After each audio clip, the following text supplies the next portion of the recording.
for honor and justice, the way of the knight as a philosophy.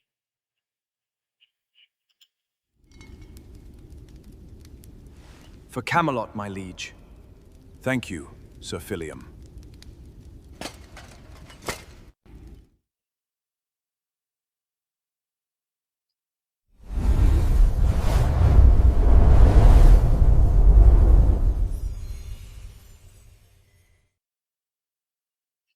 My VIP cohort, ready to lend an ear.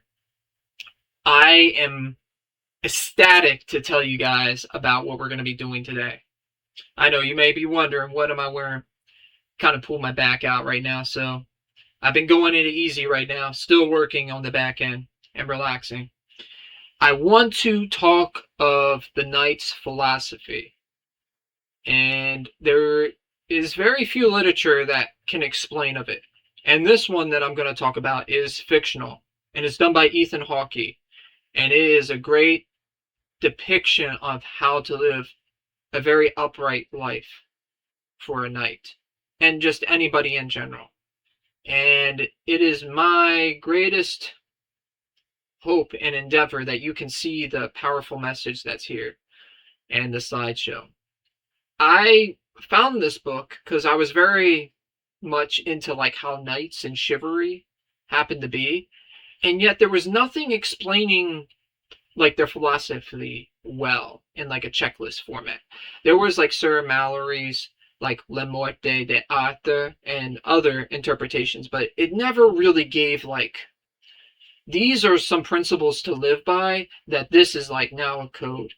So we're going to go into a slide deck and totally dissect the book that I just told you about. And I hope you enjoy. And my VIP cohort, let's dive into this.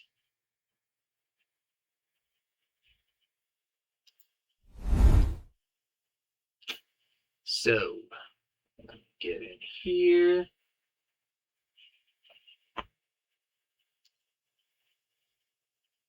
So, the rules for a modern knight is the name of this. And it's going to go into legacy, virtue, and mentorship. So let's go into the background of this. Should knowledge be gatekept just because you want profit? And in some regards, no, it shouldn't be gatekept, because some people really need that teaching, and getting them out of their locked mind into an abundant mind with a mentoring session can do all the difference. So, Mentoring Club Legacy. Over 6 years, a global community facilitated 15,000 mentoring sessions across 170 countries, generating over $5 million in coaching value, given away entirely for free. The core ethos: the platform may close, but the mission remains. The mentorship lives on every conversation, every reached out hand, and every individual who passes on what they were once given. How do they distill and pass down wisdom of a well-lived life when we are no longer the guide of the next generation? We leave behind a code. And that's very true. We have to leave some form of document so they can understand how we conducted ourselves. So a father's exquisite love translated into a code. On the eve of battle on 1483 Wall, fearing he would not return, Sir Thomas writes a letter to his 4 children. So, why would he write a letter to his 4 children? The moral compass of this is a journey that one must embark on their own in explaining what gives life meaning. And it takes from many sources like Zen philosophy, Native Americans' fables, Marcus Aurelius, Martin Luther King. A lot of these things come together because this is one planet that we live on, and a lot of the teachings have a lot of similarities within, just different context. The Knight's Compass. So you can see many sub-archetypes and then the 3 main archetypes. So the 3 main archetypes are truth, courage, and love. And inside of this compass, we have solitude, humility, honesty, speech, faith, gratitude, death, love, equality, generosity, justice, patience, grace, forgiveness, friendship, standing, dedication, discipline, courage, action, cooperation, and pride. Cooperation was by itself. That was my error. Aside from that, what do you see as the big picture here? The big picture is, by understanding these core sub-archetypes, we get a greater connection to a life well lived. And we have a deeper responsibility and self-awareness that we can execute and empower lives from these teachings. So let's look at the truth. And the truth requires a still cup and untroubled waters.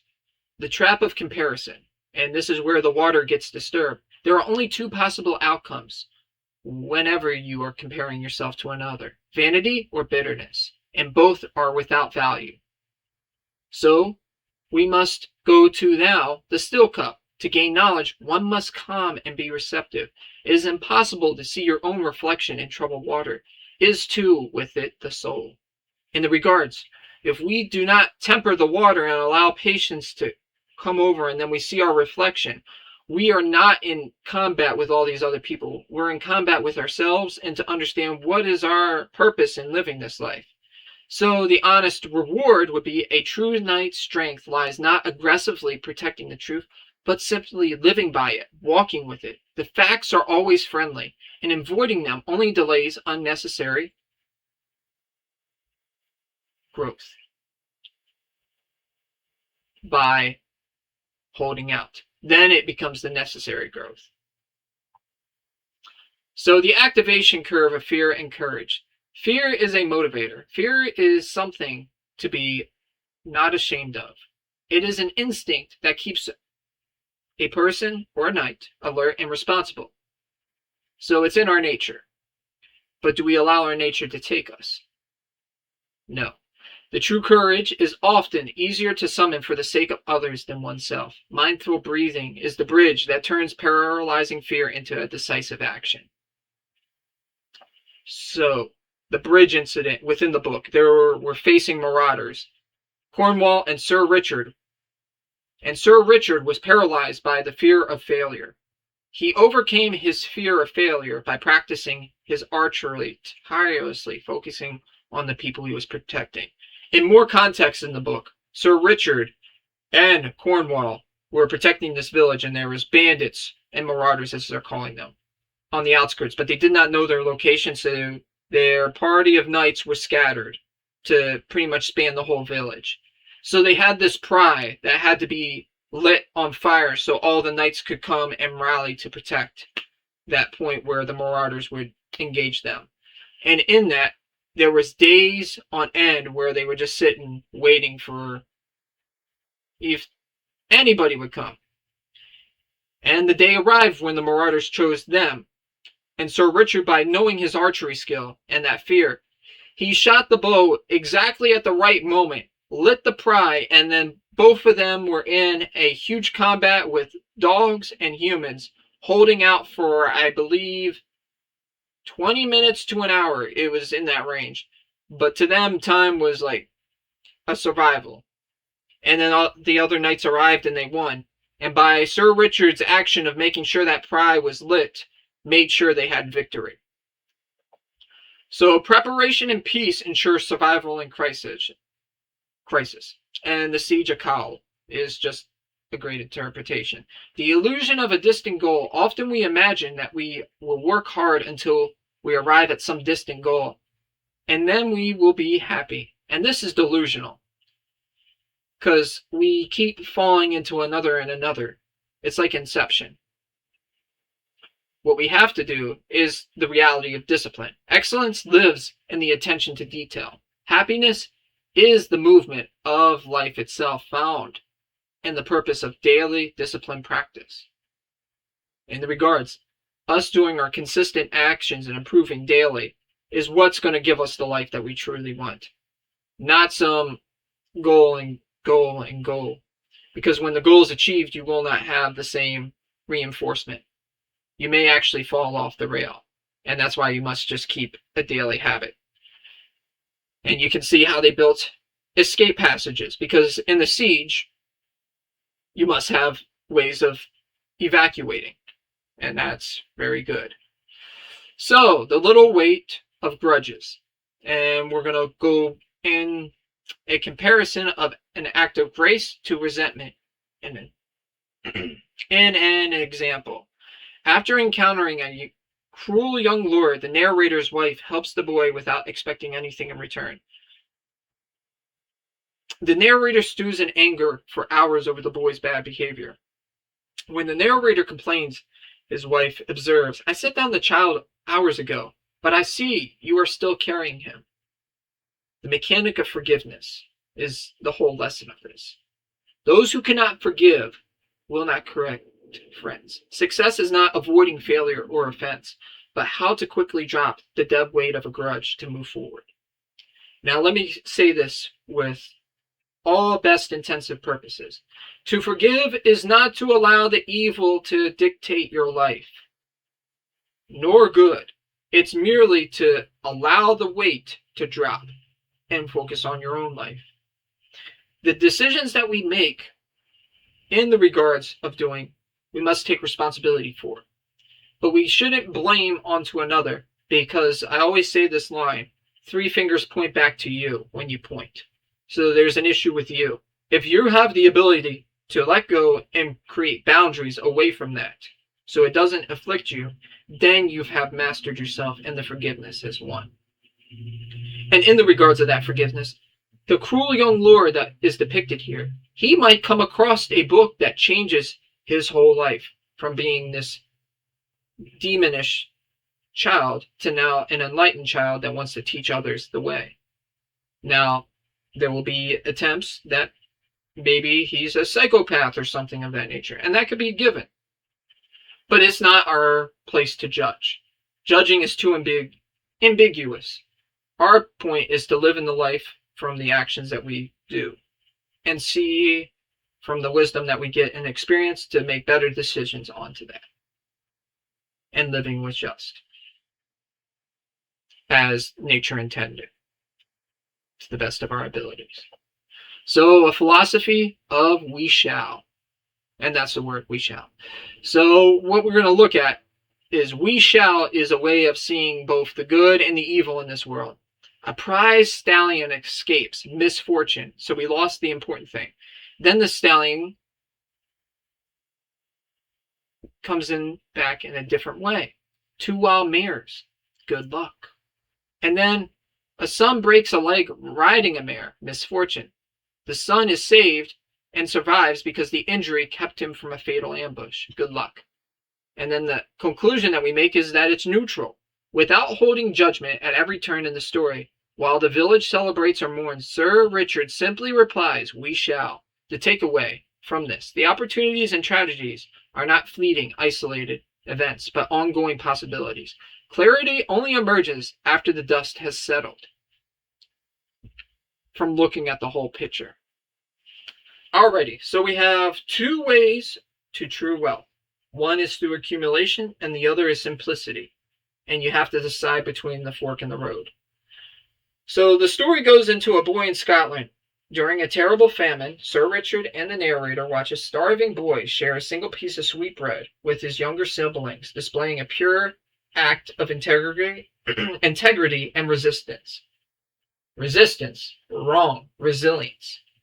And then the rule of wealth comes into play. There has always been 2 ways to be rich: by accumulating a vast sum or by needing very little. The rule of grace is now getting applied to this wealth scenario. Grace is the ability to accept change. Time enhances preciousness. A preoccupation with aesthetic beauty or material wealth is a distraction from cultivating the depth of character.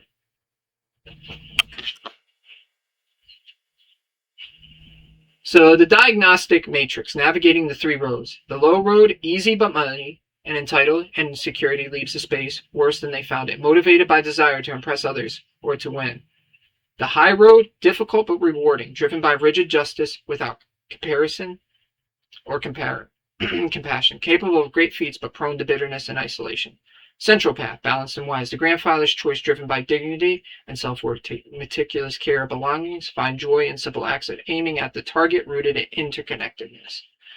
So there's a ballad of the red stag. King Edward, consumed by the thrill of the hunt, turns his country into a bloody hunting ground to please his own ego and desire. The stag agrees to sacrifice one of their own. When a mother deer pleads for her life to save her fawn, the great red stag selflessly takes her place. The true meaning of nobility. Moved by the stag's empathy, King Edward ends the hunt. So no more of it. Ballad teaches those who consider themselves noble often fall to the grasp of implications of their own actions. True chivalry requires empathy, sacrifice, and for the greater good, an unwavering belief in human equality. So ultimate rules of love and of death, and that gives way to inevitable farewells. True love is not a dramatic, thunderous crash or a fleeting passion. It is steady, patient, growth-rooted in deep friendship, mutual respect, and shared laughter. On death, Grandfather Lemuel Green, facing his morality, rides to a cliff and sheds all his armor and throws it into the sea, realizing that living, dying, and being reborn all happen at once. So the perspective is, life is a long series of farewells. Only circumstances should surprise us. Do not fear the cycle. Embrace it to find the peace. And that is something that is just very rewarding. So from here, I'm just going to let you read this. From courage on the 1483 context, we can now overcome paralyzing fear of public speaking for a loved one. On pride, from maintaining a sword, is to take ownership of workspace and daily responsibilities. Generosity, the sweet bread that the child gave, is giving your time and attention and mentorship to someone who can offer you nothing in return. The act of giving.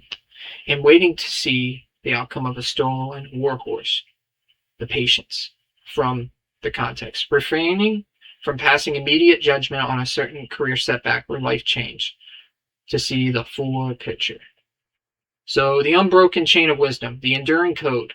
Sir Thomas' letter was an attempt to mentor his children across the boundary of death. It proves that truest legacy is not wealth or titles, but the values we impart. Your turn is now. The connection you made here belongs to you. Mentoring does not stop today. It lives on in every conversation you have, every hand you reach out, and every person you pass on to what someone once gave you. The final charge, never announce that you are a knight. Repeat that. Never a knight. Simply behave as one and expect nothing. Enjoy everything and pass along the code. And that is the final thing of this philosophy. And I highly recommend picking up the book by Ethan Hawke. It is one of the best reads I've ever had. So to my VIP cohort, enjoy your day. Hopefully this resonates with you deeply. And I will return to you at another time with another video. Have a great one.